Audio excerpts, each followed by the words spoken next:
since we're talking about quasi-experimental, how quasi-experimental approach can be used in structural econometrics, I thought this would be an appropriate second lecture. And that's why I set up that way. Not published, but it's making its way through the process, shall we say.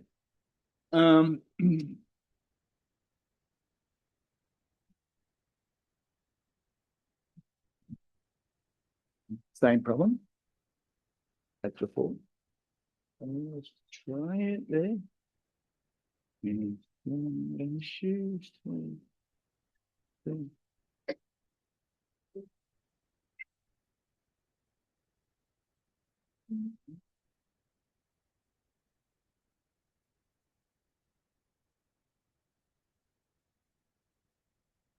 Yeah, now we're moving. Good. Okay. Here's the motivation. Actually, motivation is, I think, for the most part, probably altogether, the population of the developed world is declining. Pretty close to it anyway. And it will be within a few years. And so that's an issue that demographers are concerned about. But over and above that, there is the question of how female labor supply and fertility interact. It's a policy issue that has been revisited again and again, still very topical. Lots of different policies have been targeted to fertility, women's labor supply. And it's an interesting question, challenge from the econometric perspective, because having kids and your role in the labor supply is a very important question for half the population.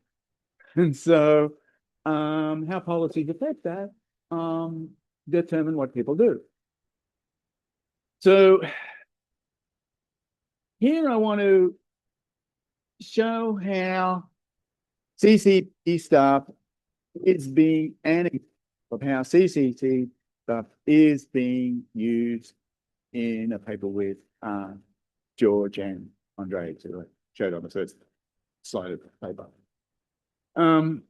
We have a continuous aspect to this, and the continuous part is just being the number of hours the female works, as well as discrete choices about whether she participates in that workforce and or whether she has a birth. Here is the quasi-experimental aspect to this.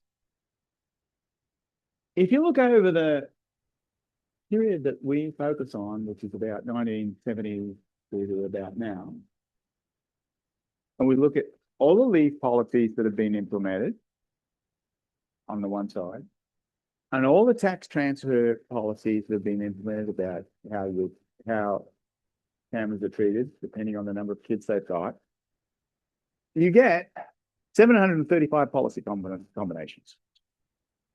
Okay? And of that possible grid, not all possible combinations have been tried. 129 of these combinations have been tried. And actually, in our simulation, we're going to focus on a few of these, although we're picking them with a view to being sort of representative. I'll go through them in a minute. So here's the aspect to which we're talking about quasi-experimental approach. We're thinking about each of these states has its own policy. And if we had enough data on each of these states for each of these policies, we could just estimate a model for each state for each policy and go from there. But actually, we got tons of different policies, and we've only got a moderate size panel data set, about 30,000 observations, And so if we tried to do what I've just explained, we wouldn't have enough data points for each policy to be able to get anywhere. Be very imprecise. So what we do is say, we'll impose an economic structure on the way the female solves her problem in order to be stitched together, if you like, those different regimes so that we can come up with answers or predictions about what would happen if these policies were implemented nationally or even by state, but come up with more precise predictions. In other words, if you like, we are imposing what someone might call misspecification error in order to be able to combine things so that we can come up with more precise estimates. Now, why does that make sense?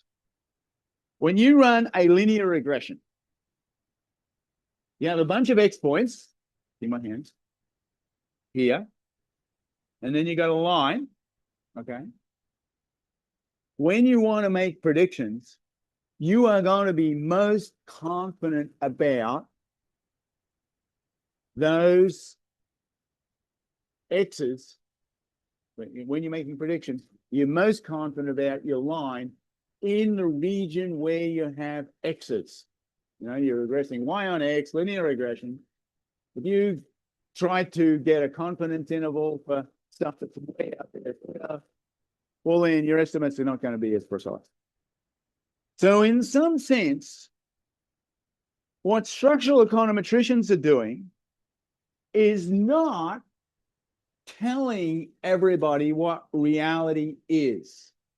They are making a nonlinear projection of the data onto some parameters as a way of summarizing the data, and they're using the data, we are using the data along with the economic structure to come up with predictions that are most relevant for regions near what we experience today, because that's where we think our estimates might be most relevant.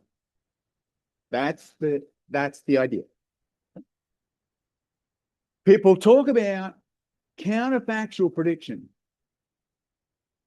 We have one world over here where we have get all our estimates, another world over there where we do our counterfactual predictions. Fine, but how different is that other world relative to the one we did the estimates from? Isn't that an issue? I would think so, in terms of thinking about how precise or how confident we are in our predictions. So that's the sense in which we're moving ahead on this. All right. So here's a preview of main result. Leaf policies include getting paid while you're raising a small kid, and also potentially getting your old job back. So protected leave, not just wages.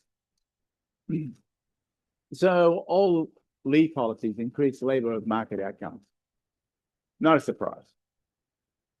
I'm going to talk about one-tier policies and two-tier policies in a little more detail in a minute. Basically, the point is how much leave you're eligible for may depend on how much work you've already done in the previous year before you got pregnant, okay? And so that can sometimes determine in some cases, how much you're going to get paid for, and also how long they'll keep your old job for you. Okay? Here is the surprising result.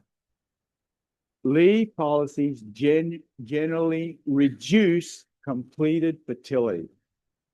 Reduce completed fertility, particularly two-tier policies. Economically, it's not that hard to understand. When you go into the labor force and you're thinking, is it worth accumulating a whole lot of human capital or not? We already know from the types of education that males and females pick, at least in the past, that less math tech used to be the case. Probably still is, but not so much now. And part of it was, I think, that the value of more social stuff would have benefits regardless of whether you're in the labor force or not. Okay? Suppose you know that when you have a kid, you're going to be able to go back to your job and continue your career, and they're perhaps going to retrain you so that anything you missed out on, you're going to go for. In that kind of situation, even before you have that first kid, you will be accumulating more human capital. And in this case, that means working more work on the job. Okay? And as a result of that, you might not even have that first kid. Okay? So there is a dynamic aspect to this problem that, for the most part, has been ignored. We were stunned to get this result, and so we are still looking at ways that there might be something in our model that is causing us to get that, even though even though we're not that is out of line with what we're doing, but we're checking that.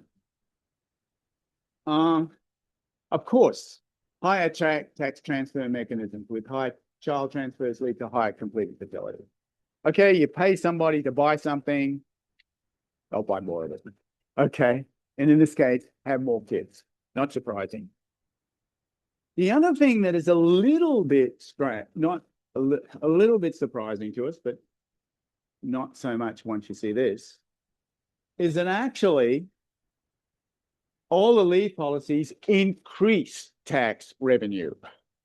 And why is that? When you've got more women in the workforce, they're working more, they're paying more taxes. And so it is not budget neutral. Okay? Now, of course, when you impose this kind of stuff on employers, if there is retraining going on, they are paying a cost. Okay? We are not taking that cost into account. So there may be, in some cases, there are some balancing things off that. But again, it is worthwhile pointing out that first indicator is, or first line policy is, first line result outcome is that actually tax revenue is likely to increase. So what's going on in this mechanism? Well, basically, you've got wages being determined by, of course, hours, but the wage rate itself being determined by previous hours and previous participation. And that is not a new result. It's been there for at least almost a couple of decades now. And not only that, that depreciation occurs quite quickly. If you take a concert pianist and then prevent that person from playing the piano for a few months, they're not worth that much in a concert hall. Now, for more regular work, depreciation doesn't occur that quickly. But if you're thinking about network things, especially highly skilled stuff, then there is a fair bit of depreciation. So if you just run wages on participation and past hours, after about 4 years, it's all gone. Okay? Even the fourth year itself is pretty small. So the other thing we find, so that's part of the human capital, this not what I call market capital. But there's also something called the marginal utility of leisure. And here, when we're talking about leisure, we could just as simply talk about a Becker notion of household production, right? And if we're talking about household production, it is not so surprising to discover that there is expertise acquired in that as well, both in terms of the homemaking activities themselves and also in the way in which you engage with the market, finding best buys, etc. Okay, so that's the sense in which we find, not surprising, that there is complementarity between what we'll call leisure in one period and leisure in the next. I'll define that a little bit more precisely in a minute. Anyone who's had kids knows that time costs are highest between ages about 1 to 3 before they go to preschool, and then from then on it's all psychic. So beyond that, not different type of costs, but not time cost. And so it's not surprising that you see birth spacing for the most part between 2 and 4 years, because there's overlap then, and then you can sort of pass things down a little bit. So in terms of the policies, I talked briefly about the different types of policies in a minute. Let me move on, otherwise I won't get through. There's a bunch of literature on this. I'm just going to let you read it, but not right now. So here's what I want to do. 12, right? Yeah. Go through the policy environment, try and convince you that there really are a ton of policies out there. Go through the data very briefly, because many of you will have seen the PSID or something that's comparable to it, panel study on households. The model probably requires a reasonable amount of attention, because it is based on stuff that's published elsewhere, but still a little bit unfamiliar, I think. The identification is going to be very much drawn from what you saw. I rushed through everything in the first 1.5 hours. I realized that you've got to go back and take pieces and get the chunks out individually. That's the only way to learn this stuff. And then estimation is essentially going to follow identification. And what I want to say here is that there is a difference between identification and estimation. Identification is always about the data generating process, about what's observationally equivalent and what's not. When you've got given the data generating process that you've got, the estimator is, can you pick out the parameters that capture the variation that occurs in the identification exercise itself? Okay. In other words, if you want a consistent estimator, it is going to key in on those things that allowed you to identify the process in the first place. And that then gives you some sense of, well, which observations am I using and how many do I have in order to get the variation that I'm exploiting in the identification question. Okay? None of these kinds of issues really come up if you don't clear about your model in the first place. But they are pretty important once you start sort of laying things out. So the estimation follows the identification. We'll talk very briefly about the estimates and also the last three. So leave policies have been changing a bunch of things. Focusing on leave policies, I'll talk about track transfers in a minute. But focusing on leave policies for a minute, there are 3 basic ways in which they differ from each other. Well, maybe more. First of all, let's start from here. How many tiers of eligibility are there? In other words, female decides to have birth. What is she eligible for in terms of stuff later on down the line? That depends on how many hours and how much participation she did in the previous periods. That's going to vary with policy, okay? So that's one variation, okay? Second variation is, that's one variation. The second one is, well, how many levels of eligibility are there? Because California, for example, we'll see has 2 tiers in several other states. If you worked a little bit or nothing, this is what you're going to get. If you worked a whole lot, then this is what you're going to get. And then, of course, the female is thinking beforehand, how much should I work given that these different kind of subsidies are going to apply? All right. So next thing is, what do you actually get? Well, you're the number of weeks that your job will be protected. In other words, how long can you stay away while you have the kid before you have to go back? Otherwise, you might lose it. How many weeks do you get paid? How many weeks granted, not graded? How many weeks do you get paid during that time? Okay. And also, you don't get paid at your regular wage rate. You only get paid at some percentage of your wage rate. Might only be 50%. And so, what is that percentage? So, in total, there are about 9 variables, and we can capture almost all of these regimes pretty easily with these variables. Okay, here's something of what's going on in the US. Now, these are different states and different regimes. So this one, for example, shows Rhode Island for period 79 through to 86. You have to work 400 hours. You were protected for 10 hours. You were paid for 10 hours at a 55% rate. Okay, this is a 1-tier policy. Okay. There are a bunch of others. Here's Florida after 1993, which is right now. Okay. You have to work 1250 hours. You're protected for 12 hours. Don't get any pay. Okay. So very, very different. Here's a 2-tier. Here are the 2-tier policies. Let's go to California from 2004 through 2017.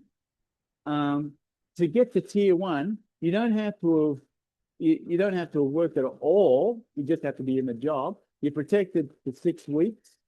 You don't get paid though, and that's it. On the other hand, if you've worked 1,820 hours just before you had a birth, you oops, I split. Sorry, I missed one here. Here with California, protected for 6 weeks, and you actually get paid for 12 weeks. Okay, do that. You get paid for longer than you actually protected. They'll pay you for 12 weeks, but you might not have your old job back. At a rate of 55%. On the other hand, if you've worked for 1,250 hours, well, you're protected for 18 weeks with 12 of those paid again at the same rate of 55%. So here's a bunch of leave policies, different states, different time periods. I just haven't bothered to fill them all in, but that's what's going on in this case. They really do differ quite a lot, okay? And so that's going to raise questions. Well, how do you model this stuff? Many people moving states all the time, so they can find where the best generosity is, and what are they thinking about how these policies are going to change? We're going to make some really simple assumptions about that in a minute, but those are the questions that you might wanting to be asked. So far as the tax transfer policies are concerned, pretty good way of estimating someone's tax is just to go to NBR Tax Sim, because that does a lot, providing you have socioeconomic variables in here and also in here. And then you make this progressivity parameter be dependent on the policy itself, you know, as to what your marginal tax is. Well, then you can get very high R-squared. So notice that what we're thinking about here in both cases, we're imagining these policies being imposed on a person exogenously, right? And that's the experimental part. They're imposed exogenously. How do they react? How does the treated population react or how does the population react to different treatments? That's what's going on here. That's where the name comes from. Okay, so about 21 tax transfer regimes, again, described by about 10 variables each. Again, we can get a very good fit on this stuff. All of this stuff is going to be done outside the model, of course, because we're just looking at the policy and saying, how well can we predict somebody's taxes based on a formulation like that? The answer is really well. Not going to go through this in too much detail, but then, obviously, but again, you've got different tax transfers, different lump sums being paid depending on the type, whether they're married or not, the progressivity, and the what the marginal tax rate ends up being. Okay, want to move to the data now. We got 50 years of individual data. Notice 68 to 2017. I'm going to come back to that later. We're looking at family individual file, childbirth, adoption history, marriage history. Okay. We are essentially going to treat the family as the mother, female, plus appendage, father, plus kids. Okay. So in that sense, we're not taking into account any kind of real interaction between what is the father's role in raising kids, having kids, and most importantly, we're not taking into account the fact that some families are going to be mixed in terms of some of the kids are going to come from one parent or one set of parents, and some of the kids are going to come from a slightly different set of parents. For example, different fathers. Okay, because that would have an effect on this, no question about it. We're not dealing with that. That's the thing that sort of bugs me most about this, I think. But other things bug other people more. So we've got key variables being annual hours work and real annual earnings. We're going to take a first order approach to this. Here, that's where as I said, the continuous variable is going to come from the choice of hours, okay? So it's going to be margin, right? You work one more hour or well, not quite, but one more or less hour in a given year. Well, think of the other inputs that go into labor supply. Ours is a pretty imperfect measure of the amount of effort that we put into our work, okay? So ours itself is a measure of labor effort, of labor input into the market, which we're treating as a given, okay? We're treating it as a measure, but it's not surprising that trying to match up hours well from a model like from this kind of model is harder than some of the other variables. We've got birth history and non-labor income, age, education, all this other stuff. So standard stuff that you would get in almost any panel. We're going to look at partners as not something you choose, but as something that evolves stochastically. And I'll talk about that over time. So in other words, we are allowing for separation and divorce and stuff like that, but it's conditional on what happens to the partners or your partners. What kind of choices do you make? Which is all very well when we're doing the estimation, but what if you change the policy? Does that partnership stuff vary? Now, we can look at that. We haven't really, but you could look at that and ask, does the stochastic process for partners change when we change some of these policies? And notice it is 68 through to 2017. So in the initial phase of our sample, you were getting divorces going up like crazy. And then there have been changes in that stuff. But, we'll come to that in a minute. Notice that I'm being nice and open, or well, I'm being somewhat open about not just what we're going to do, but also what it's sensitive to. And if people are not doing that, it's not very helpful. Okay. So we don't have a measure of explicit leave take-up. Okay. So we don't know how much leave that the mother actually takes when she becomes eligible upon having a kid. But what we're going to assume is simply that she takes what's available, but if she has more available leave than she actually takes, well, then she keeps the rest for example, some future kid. So we compute that. So we don't assume that all leave is used up. And on the other hand, conditional on reducing her hours, the women do use the benefits that are available. One thing that we don't have, again, that we're not looking at is not all firms are subject to these state laws. For example, family firms are not, tiny firms are not. And so we're not adequately dealing with that kind of issue. We're trying to look at to see, can we handle that or not? Or should we be trying to deal with our sample in some ways? That's a problem with the PSID because we have hardly any firm information because it's a panel, it's based on the panel. So there's another source of misspecification that could be being created here.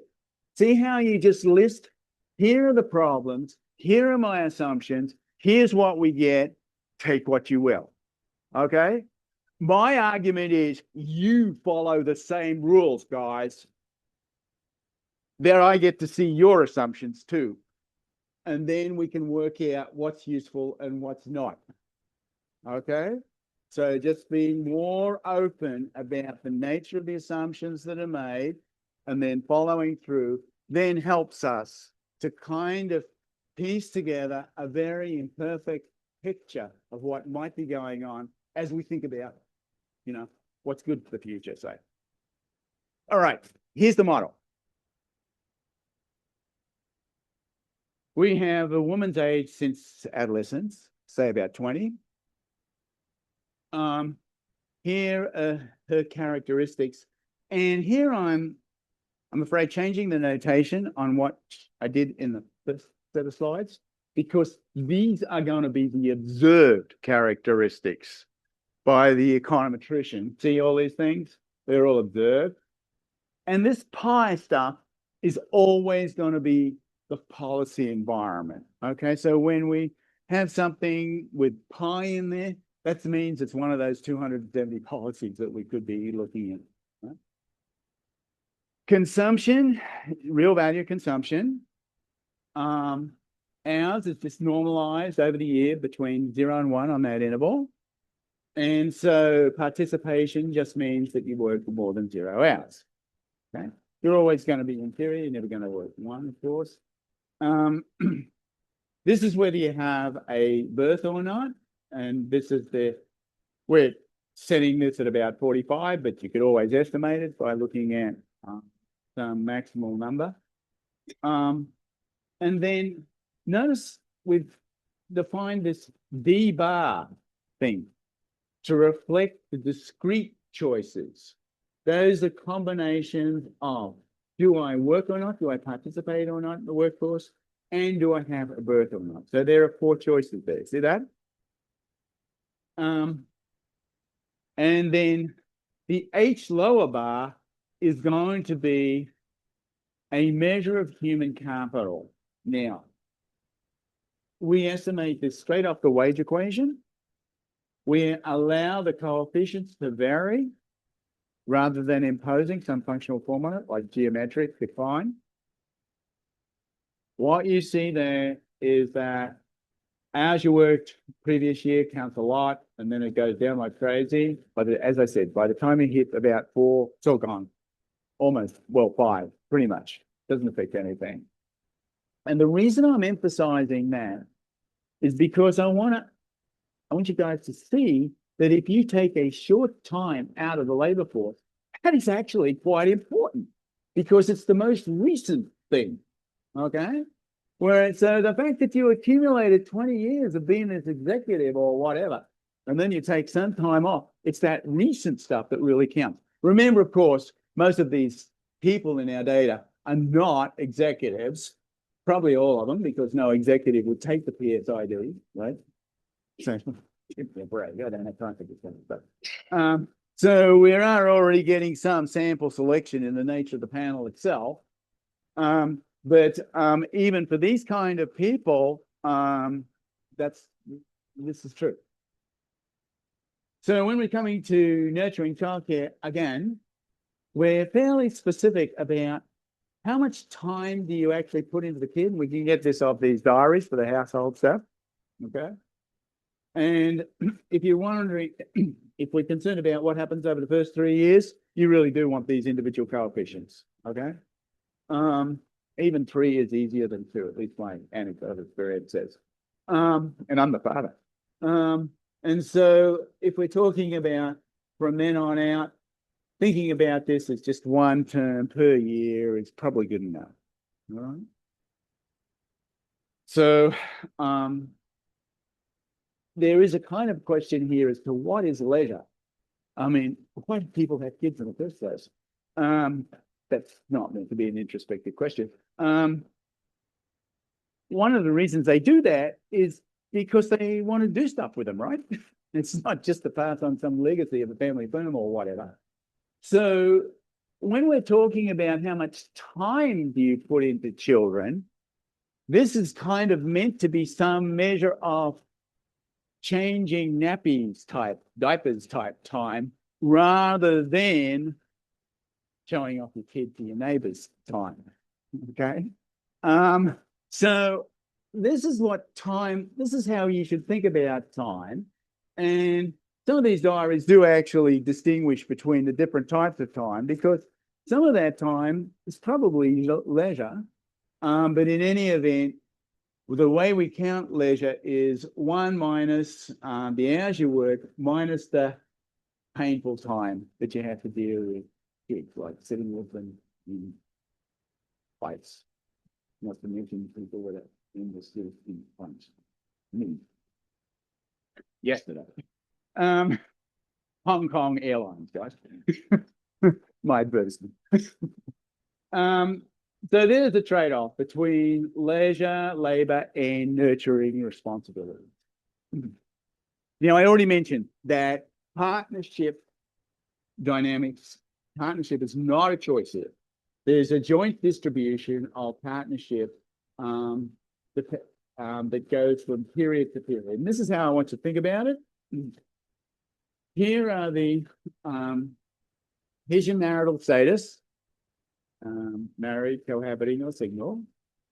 The primes represent the characteristics of your partner today in this period. That depends on what was your status last period? What were the characteristics of your partner last period? In this case, say just education, could be education age. What are your characteristics, of course? And what are all the other state variables in the problem? Okay. So notice that we're not really identifying the partner quite, but almost, in the sense that if someone had the same education, say same age, your partner, as they do this period, we're treating them as the same person. Okay. Whereas if that changed a lot, not. So in that way, we're capturing a little bit, but what we're not capturing, and I mentioned this a minute ago, how many kids does this partner bring into the relationship? Because I truly believe that is going to affect how many births you have. Okay, as opposed to the number of kids you already had from birth to you. Okay, so we have different types of leave, and we're fairly, I'm going to say, careful about constructing what counts as protected leave and what counts as paid leave. You saw in the policies that you get paid some fraction of wages on paid leave, but you also get some protection, maybe about what job you could go to. Now, there is a question here as to when a woman comes back from working, and given our estimates, she's going to have lost human capital because she was away. Is it true that the employer actually retrains her and pays her at the right rate so that she pulls back to where she was?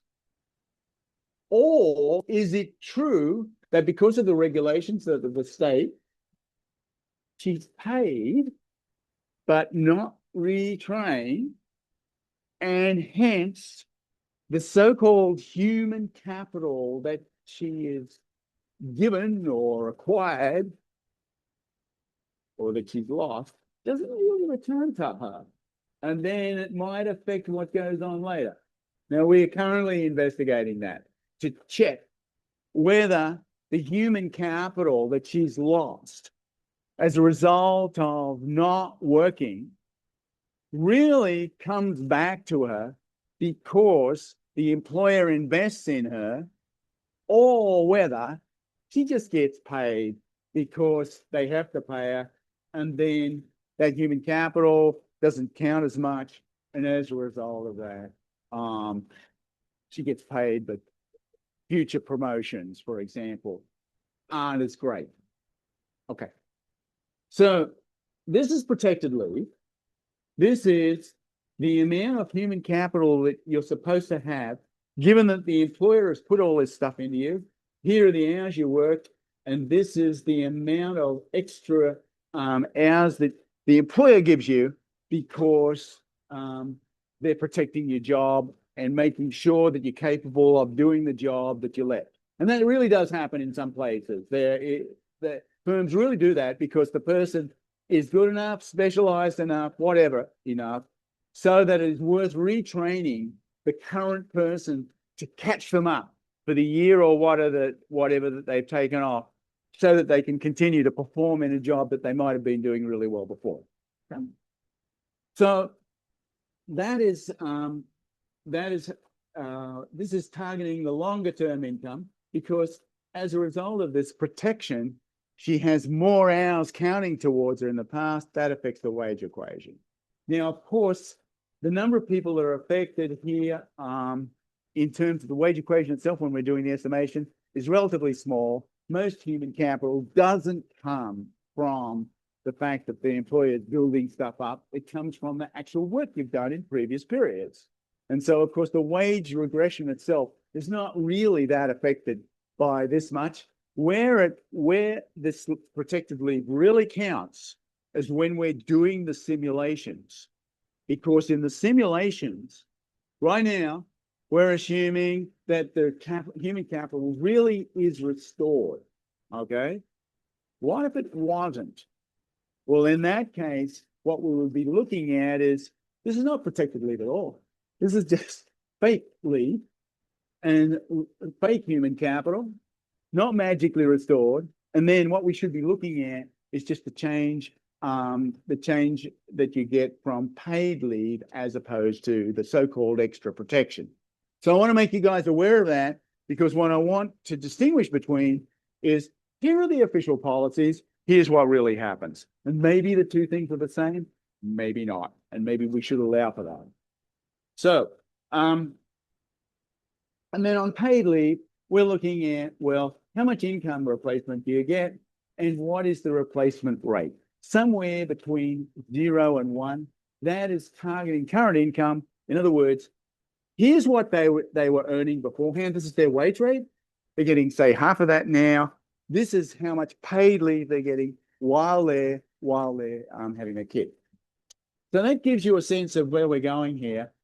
And the reason I've done so much hand waving on that last slide is not because the photographer's in the room right now, but because I don't want to go through these kinds of slides, the formalization of this, but it is basically following directly from the tables that I talked about as I try and put things together.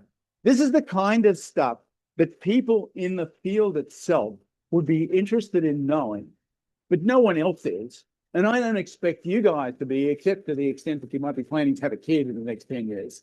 And so that's the sense in which they're details that count and really should be in at least an appendix or maybe in the text to explain how these different things are constructed. But at that point, most people are going to brush it aside. So let's leave that for now. And let's leave this one and that one for now. And just slip on to the wages. Okay? If that's all right with you guys. So wages. We've got a fixed effect in there. That's the mu. Okay. So we're allowing for these women to have what we'll call different efficiency units. We've got an aggregate effect in here, which is basically talking about, well, how much their average wages change over this period. And it's just a calendar year effect. We're estimating it directly as a parameter. And then we've got a whole lot of characteristics in here. These Z's are the characteristics of the woman. Notice it's just a regression or maybe a polynomial. And you can see that we've plugged into here protected human capital. Now, if we didn't have protected human capital, but just ignored it entirely, the result wouldn't change because the protected human capital doesn't affect enough people enough of the time for it to affect the results of the wage regression. Okay, but that's how we've done it. And you have both hours in there and also participation. This is obviously estimated outside of the economics of the model. And so it's something that you move as an input into it. Gross income then is going to be what you get from your own labor or your own wages. You get some replacement from your protected leave. And, oh, sorry, this is from paid leave, paid leave while you're away. Then your partner is getting income as well. It's going to the household. I said your partner was an appendage. It's contributing to household income each period. And then there's also non-labor income. So net income, and this is relevant for figuring out what is the effect of transfers, right? Because depending on your kids, that'll affect your transfers. You've got your gross income here, and then you've got this issue of, well, what is the transfer burden? In other words, what's the tax rate under these different policy regimes? Remember, I said there are a ton of them, and so we have to deal with those things. That's how they're coming into play in the determination of this net income. So state variables, there's a mess of them. See that? And so this is where my colleague saying, your conditional choice probabilities are all over the place. They don't, they're very imprecise. I'm saying, yeah. But they are still summarizing what's going on, and then they get fed into the parameters that I'm really concerned about so that I can then work through the estimation of the model. Now, in this case, it's not quite as simple as that, because I said that even when we do the simulations, this time, I'm not going to bother solving the conditional choice problem. I'm not going to be bothered to solve the whole model. We are actually going to use the conditional choice probabilities when we're talking about how people react in these different situations. So there is an issue about how precise they are. So to deal with that, we have to get at the standard estimated asymptotic standard errors for the simulations themselves. It's even more important than normally. Let me come back.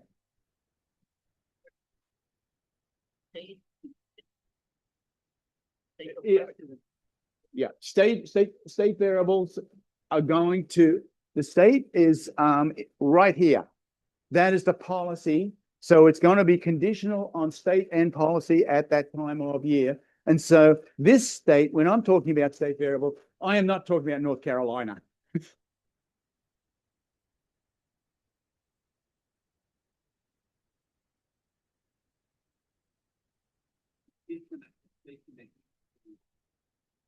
Different, yeah. There's a cross-sectional aspect to this. They're all different. And so what I really mean here is what is the policy that applies to the woman at that point in time. So really, I should be subscripting all of these variables by N, the person at that time, and it's the policy that applies at that time. Okay? All right. This is a good time to point out that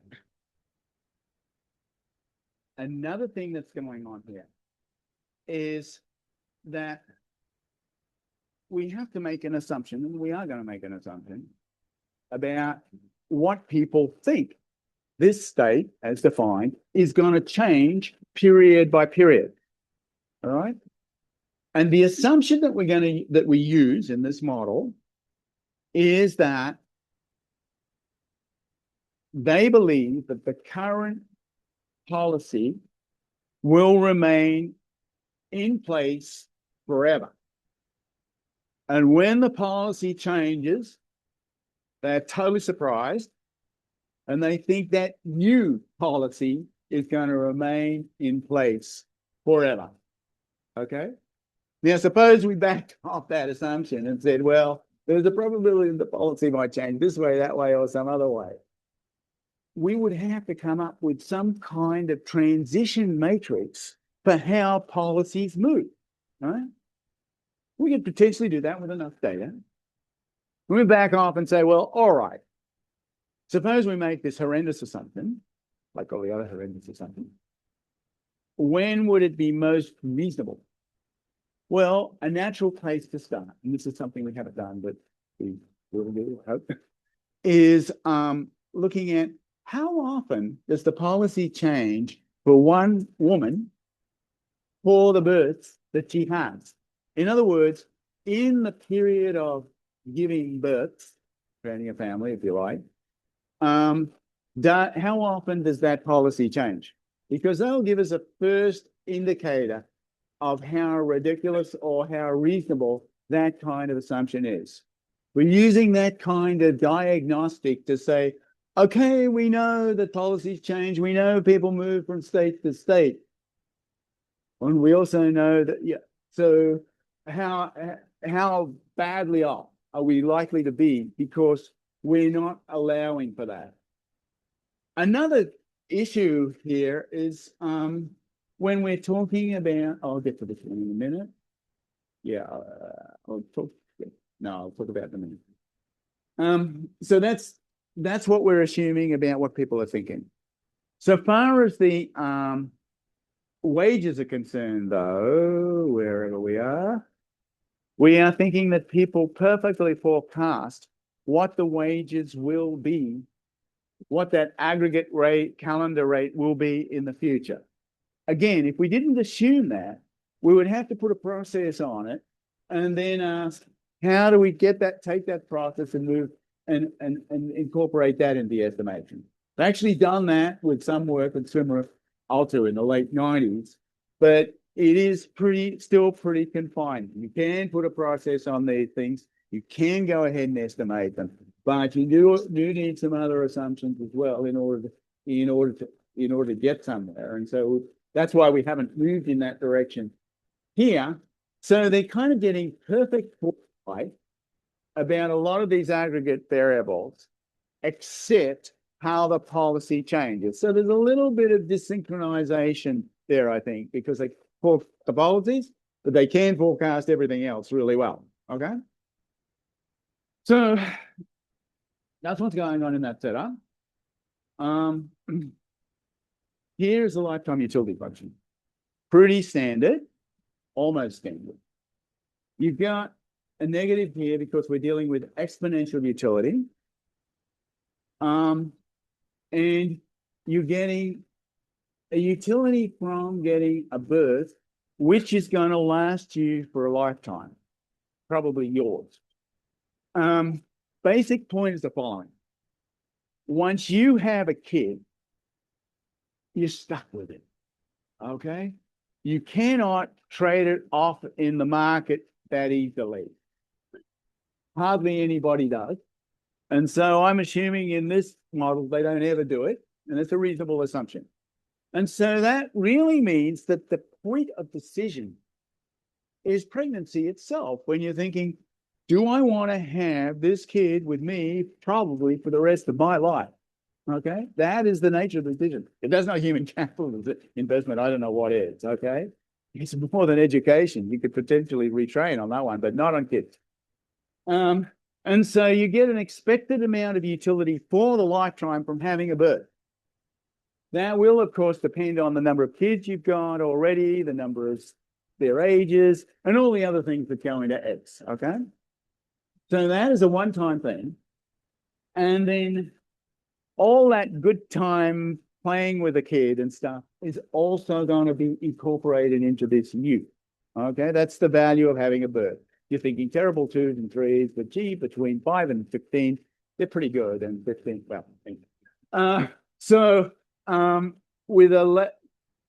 with leisure on the other hand, we're thinking that is a period by period thing. And so that is going to be, how much utility do I get from this period from having this much leisure? Okay. Notice that this is all multiplicative to that because you get an exponential there. So the fact that we're putting pieces together like this in a multiplicative way is no big deal. And that is the key to a lot of the simplifications that we get out of using the absolute risk aversion utility function. Now, of course, the big drawback is, as we all know, that the attitude towards risk is the same regardless of your wealth level. So we're not picking up differences that way. We could, in principle, do that. Here's our risk aversion thing. That could potentially depend on all sorts of characteristics if we wanted to, but at least our limited forays into this, not everybody finds it, by the way, is that at least for women executives, they have the same risk characteristics as the male. On the other hand, they're both doing very similar jobs, very specialized for workforce. So, not sure. Another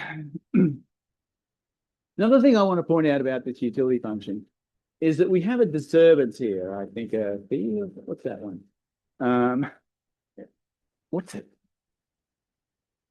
Psi. I'll call it like that. That thing is hitting linearly here. Notice that with the hours? And so when we take a first order condition on this, when we're differentiating with respect to hours or with respect to leisure or whatever, that is going to drop out as a constant here, of course, right? And so you're going to have a bunch of nonlinear terms plus this psi term at the end. And that's going to help us with our Euler equation kind of representation that then goes into the estimation. And because we aren't using an Euler equation representation, here we don't have to make an assumption about the distributional form of that type. And of course, this is what happens after you retire. No more kids, we're assuming that it's all in by then. And that gives you some sense of what the lifetime utility function is. Fairly standard, except for the fact that we've put on this exponential form as opposed to taking a relative risk aversion form. I don't think that that's where the misspecification issues are important.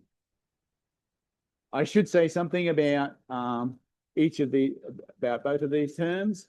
I've more or less said it though. Leisure depends on, well, you want to go back to, is it costly to go into work?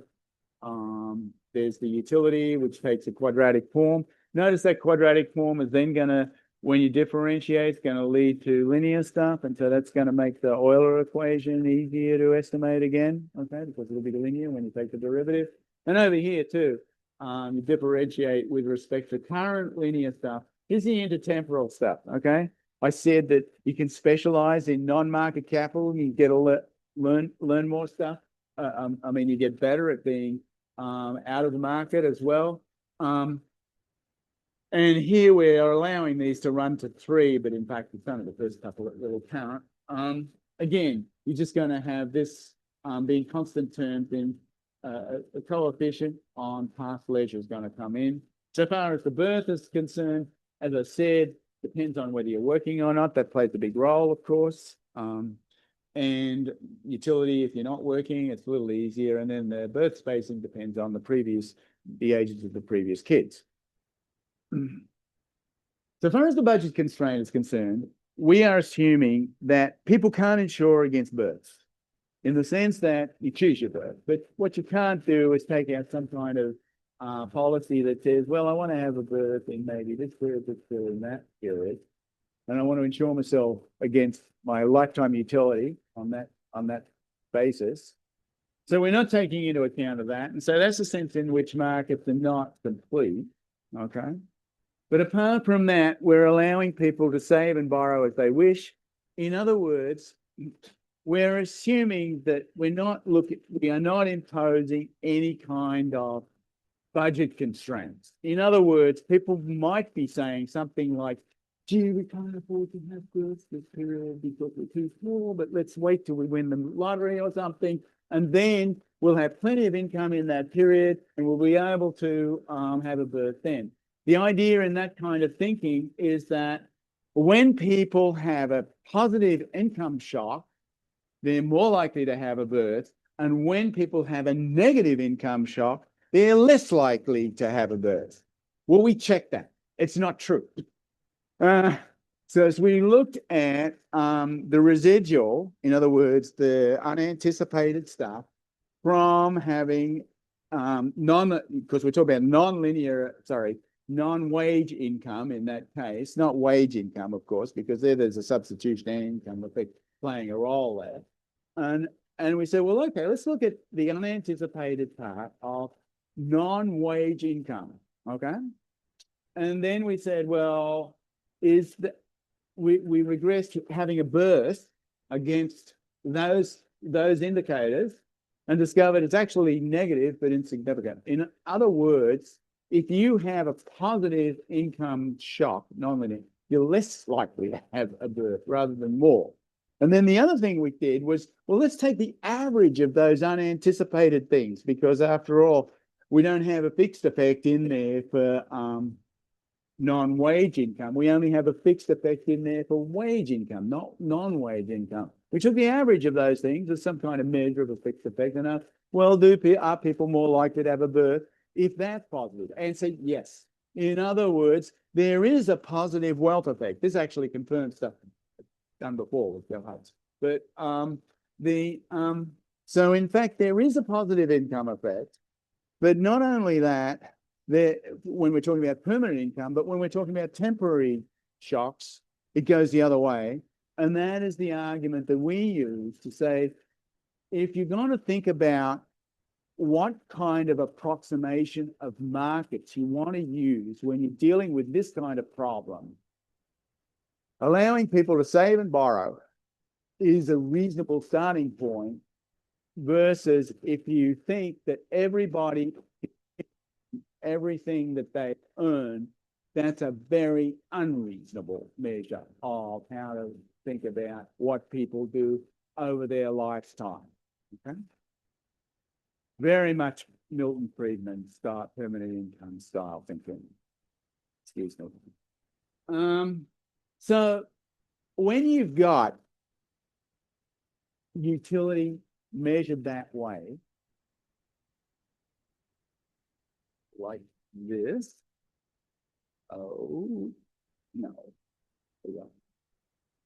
with this exponential thing, it turns out that you get a lot of multiplicative separation.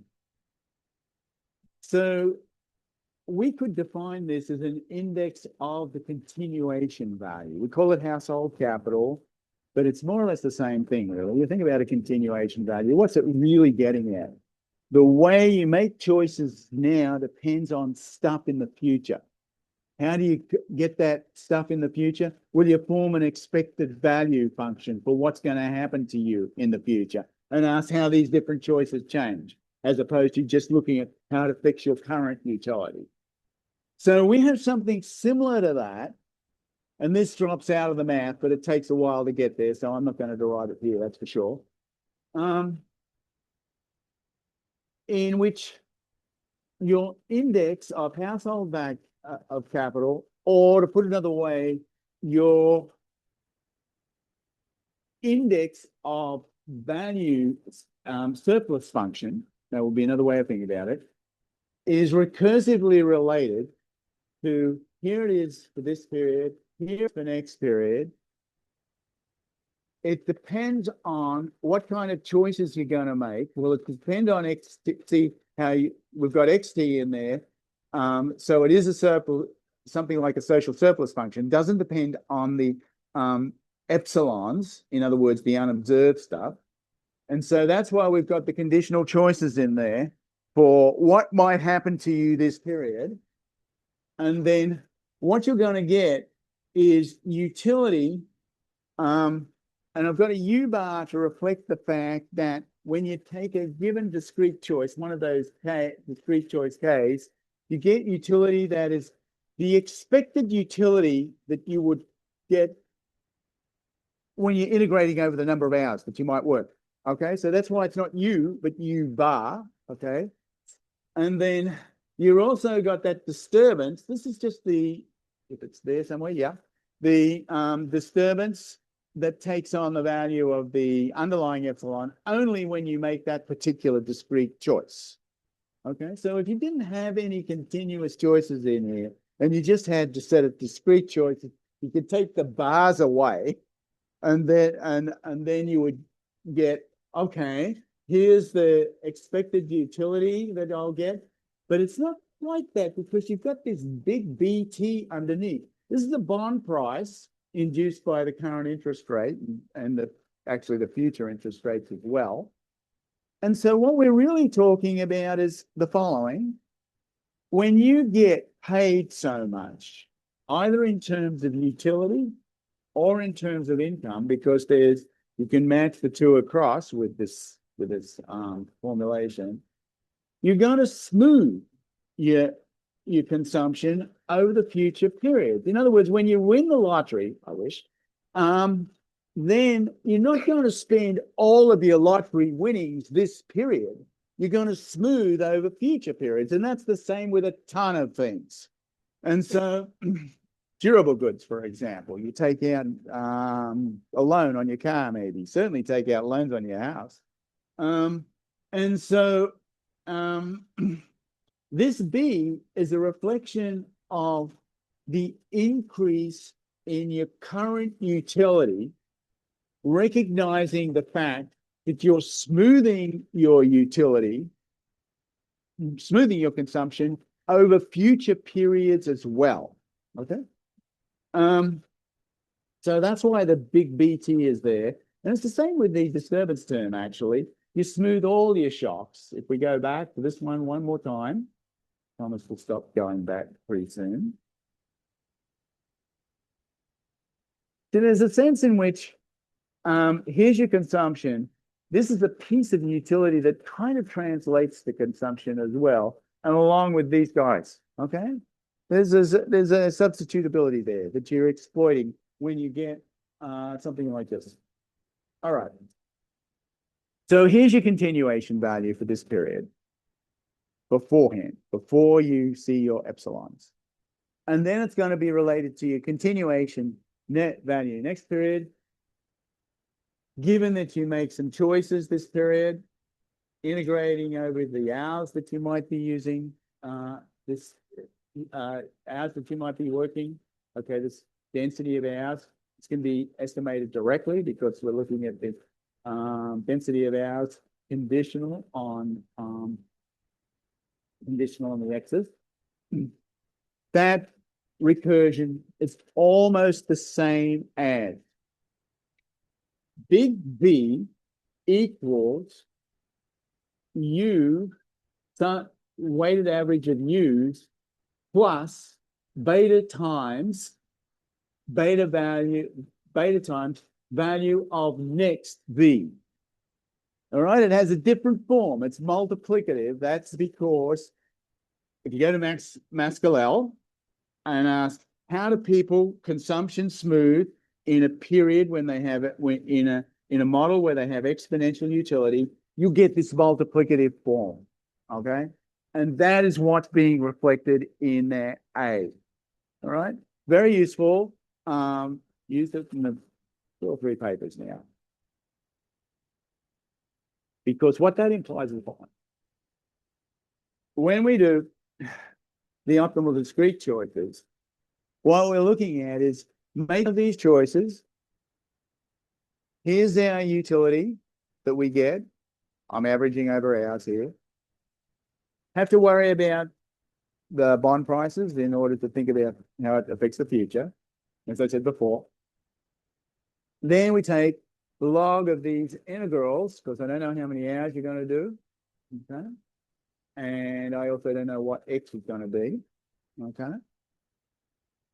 And that is almost like, here's our u plus almost like conditional value function minus u. Okay. Pretty close to, if we take this part here, that's almost like conditional value function. See that? Because before we had vk plus epsilon k. Now we have this long thing plus epsilon k.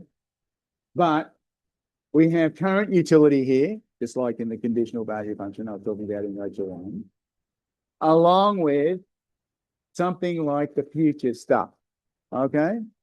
And the future stuff, of course, is going to be written down in conditional choice probabilities, and we're going to slam it in there and just go for it. Okay? So that is what the woman ends up maximizing in this case, this discrete choice problem. In other words, if she solves this problem, she is solving the optimization problem. This is just another way of doing it using different language, if you like. And so far as the hours are concerned, you're just differentiating. It looks horrible and messy, and it is. But the main point is that this disturbance here is sitting out there by itself. And then you've got a bunch of stuff that depends on how much net income you've got and how much this is going to affect your future, because when you work more hours, you're going to have more human capital in the future. And as a result of that, you've got to think about that thing. So in order to get somewhere, you would hope that these A's have a reasonable, easily computable functional form so that we can get somewhere with them. And they do. And so that's obviously why we use it. So this first order condition, just recapping briefly, it's balancing utility income effects to determine optimal hours. Marginal utility current work, none when deciding it hours, and then you're just thinking about, what do I get in terms of net income? How does that affect things? And also, how does it affect the continuation value? Future wages by changes in protected human capital, and also availability of leave, and of course, future utility of leisure, and how much it changes my wages. Okay, so nothing special about this. It's very messy. I agree with that, but it really is just thinking about differentiate current utility with respect to leisure. You'll lose something, but you get some wages. And in the future, you also get some human capital. It's going to increase your future wages. That has to go in there as well. Okay, so the identification is pretty standard. And so I don't think I need to talk about that. The only thing I'm going to mention here is we don't have to make any assumptions about the disturbance term on hours. Let's move on. And the estimation follows through by, here's a pretty standard way of going about these kinds of problems, which applies way beyond this particular application. Get what you can out of a first stage that's more or less outside the model. And so if you're going to pick on a paper, you look at what they do in stage 1 outside the model, and you say, aha, but this should be endogenous, this should be inside the model rather than outside the model. Okay. Hey, that's not like that. But you can see how that can come up in different kind of seminar kind of contexts, which is fine. Seminar to seminar. And then stage 2, we just get the marginal utility of leisure, use the Euler equation stuff to get out what we can. And in this case, we just used simulated methods of moments, but you could have used, you didn't have to. We wanted to use simulated method of moments in the end because we wanted to get at things like different, not just the hours, but also the variance of hours.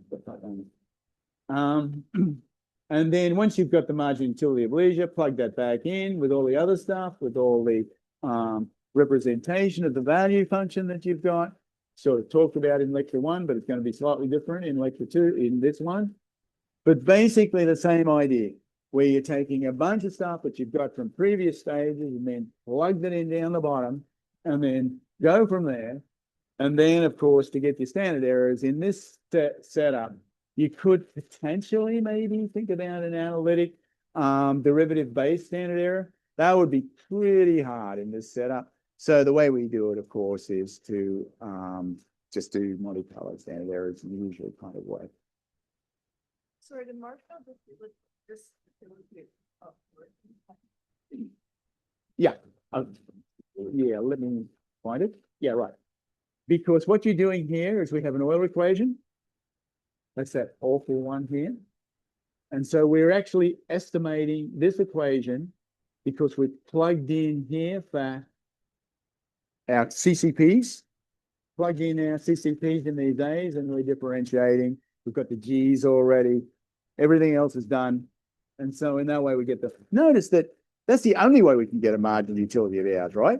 Because from the discrete choices, you don't get to see that what's going on at the margin. All right. And you see, okay?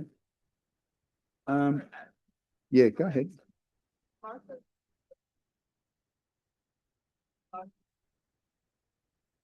Exactly, because remember, leisure is equal to 1 minus hours, roughly speaking, okay? No, it's fine. Okay, here's our fit for cross-sectional. I reckon it's pretty good. We're not picking up the early 20s here, and it's work birth we're not picking up, obviously, because we don't have as many observations on that one. And so we're a little bit, this is not great. No question about that. So far as the different probabilities, probability of the hours and the data, they're pretty similar. The moments, they do a pretty good job with respect to data.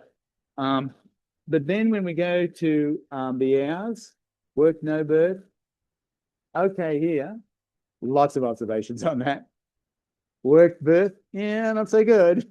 See that? But again, obviously we have fewer people working and giving birth, and that's why we can't predict it that well. Then we also went and said, okay, it's all very well to do this cross-sectional stuff, but what if we do over time? All right, what happens over time? Because there are aggregate effects going on all the way through. And we got the slide, but for all of these, we're good, but where we're terrible is being able to predict hours in the first few periods. And so we thought, why is that not working out? Okay. And the reason is, we think the reason is the following. If you go back in the first few periods and right up through the 1980s, early 1980s, bond prices were falling down like crazy. And so our people in our model were reacting to that in a perfect foresight type of way. And so that's a situation in which our assumption of perfect foresight about aggregate variables was really screwing us up. So we said, we'll fix this. Obviously, by chopping off the first few periods and saying, okay, for the remaining periods, their aggregate variables were moving in a much less volatile way.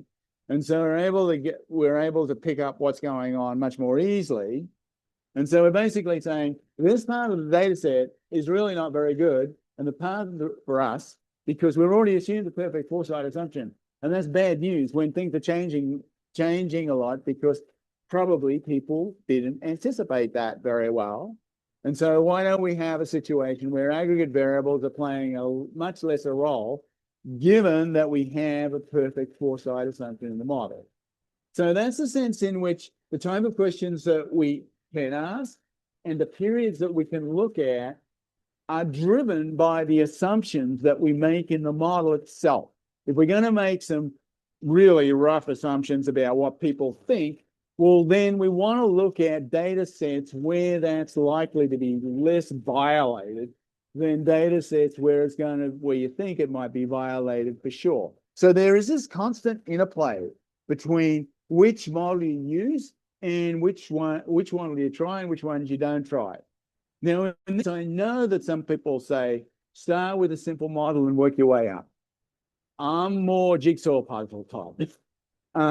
You've got all these pieces in the data and the model, and you got to try and make them fit together in a way that is internally consistent. And so that's not necessarily a kind of, let's start with the top corner piece of the jigsaw puzzle and work down like that. I know I'm being very unfair to people who think simple models, but okay, they can get back at me later. So these are the estimates that we end up getting here.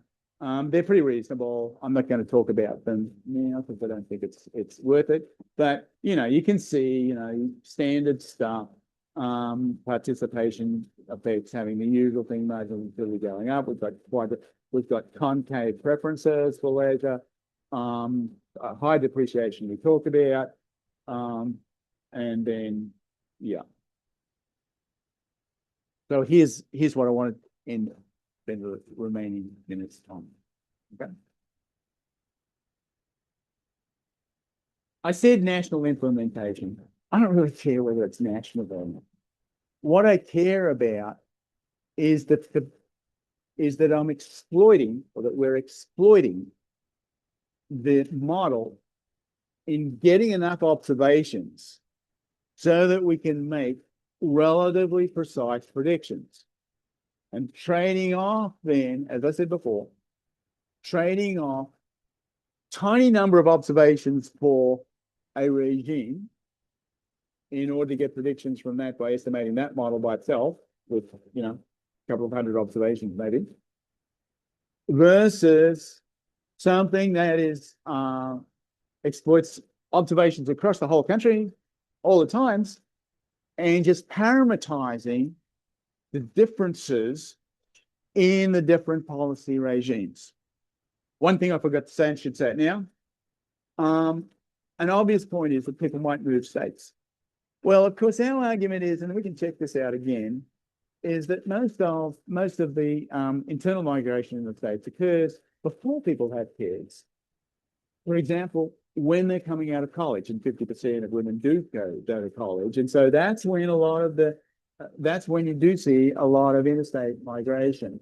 And that's the sense in which we think we're clear of that, although really, to be able to argue to it in a reasonable way, we really should have numbers that say, this is the percentage that stay in the same state and don't move for the relevant period. Haven't done that yet, but I'm fairly sure we'll be fine on that. But that's the kind of thing that you want to use to bolster. Not that it really justifies anything, but it provides a diagnostic to get at people, for want of a better phrase, who have their own preconceived ideas about what should happen if you do that, or what does happen if you do this, even though they actually haven't got any evidence on either thing.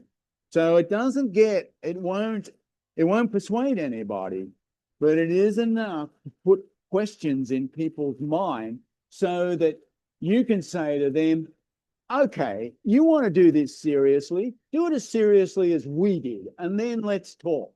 Okay, that's the idea here, trying to get away from people being able to say what they think without the evidence in front of them.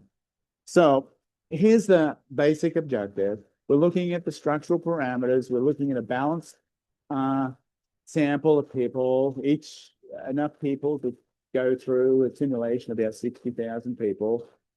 We look at 129 combinations, and then we focus on a bunch of things, okay? And I'm obviously not going to go through detail, but here is what we're sort of looking at. Situation LP1 means no lead, okay?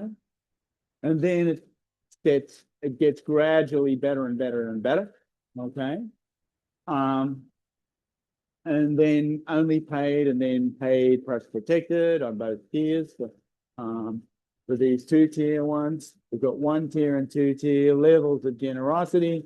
Again, we're trying to just get some flavor of more or less covering what's going on. And then with the tax policies, we have low transfers, TP1 means basically nothing. And then high transfers out to here. It's going to obviously vary between the married and the not married. The progressive tax rate varies across these different regimes. Just trying to get a sense of these are the different things that you more or less should be looking at if we're thinking about different policies. Of course, we could have run any number of these things. We stopped at this many because people would look at it anyway. So, well, it's true, right? Yeah, so then we looked at the fertility to see how much completed fertility there was. And you can see it, what happens, completed fertility goes down as it gets more and more generous, because we're just holding leave policy constant and then asking how does that work out. The more transfers you got, obviously the fertility goes up. Okay. So if you go down that way, if you have better and better leave policies, less kids, more and more transfers, will you get more and more kids? That gives you some idea of the numbers involved. Not much, you might say, but you know, these are the kinds of shifts that affect long-term demographic trends in a pretty big way over several generations. And then we also looked at share of new mothers. We have to redo this table right now, though, because on the share that we've got right now, we're asking what happens to mothers, new mothers, in other words, ones that have either just become mothers or about to become mothers under regime. But they would have already been planning beforehand. So we have to pull them back to say 0 and then ask, what is the probability that you'll become a mother? Because some of those people that haven't had kids in this setup have already been in one regime or another and already sort of not quite sure whether they want kids or not, given the way things are gone. So I pretty much said most of this stuff, so let me just roll forward. And I won't talk about the motherhood penalty, just the amount of income you lose as a result of becoming a mother, because it's going to go up with higher leave policies. And labour market outcomes, I briefly talked about. Tax and transfer stuff, again, I think I've said enough. You can see I'm really finishing this because I do want to summarize stuff to give you a feel, not so much for this paper, but how to think about this kind of approach. Quasi-experimental means policies treating as exogenous in this case. How do people react? How are we using structure? Because we're parameterizing those different policies and then using the structured model. We've got the dynamic discrete choice, combining the discrete choice with the out choice. And so we're looking at both extensive and intensive margin. So you really can do that. We're not the only ones to do that, by the way. Actually, the stuff I did with Sumro in 98 did that in a different way. And then there's also some other stuff that's come out recently or coming out. And then we look at look at these different policies.